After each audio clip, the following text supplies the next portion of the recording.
शब्द चिन्ह की प्रैक्टिस के लिए डिक्टेशन स्टार्ट होगा 5 सेकंड के बाद।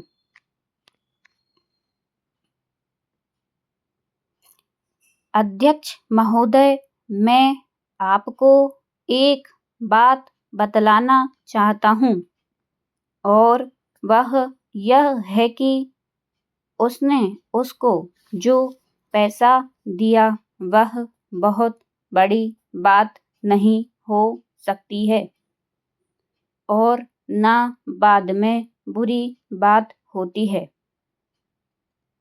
परंतु अब वह एवं तुम ना जाने कब आ पाओगे। जिस तरह भी हो उनको साथ लेकर अति शीघ्र आना, नहीं तो इसका नतीजा क्या होगा मैंने आपसे कहा था और वैसा ही हुआ।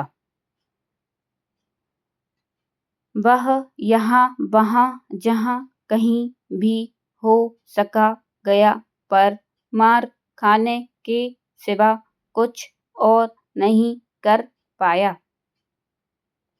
इससे प्रतीत होता है कि ईश्वर स्वतः कुछ नहीं करता, लेकिन वह तुम्हारे या हमारे द्वारा सारा काम कराता है और यदि वह चाहे तो सब कुछ अच्छा हो सकता है और छोटे बड़े का अंतर भी समाप्त हो सकता है।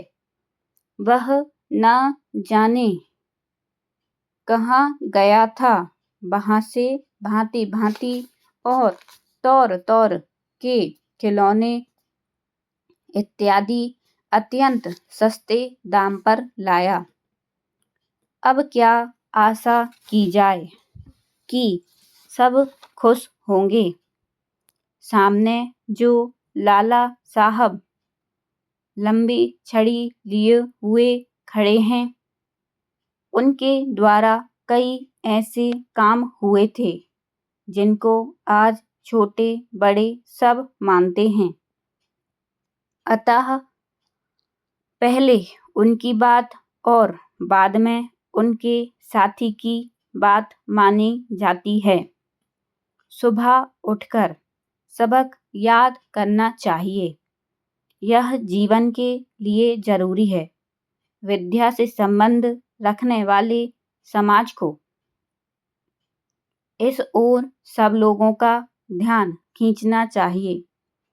दान में रुपया, गाय आदि सब कुछ देना चाहिए।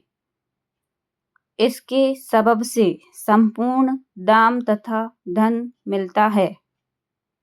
रात दिन औरत मर्द को जब कभी समय मिले, थोड़ा बहुत जो कुछ हो सके ऐसा काम करें जिससे मालूम हो कि कुछ अच्छा हो रहा है।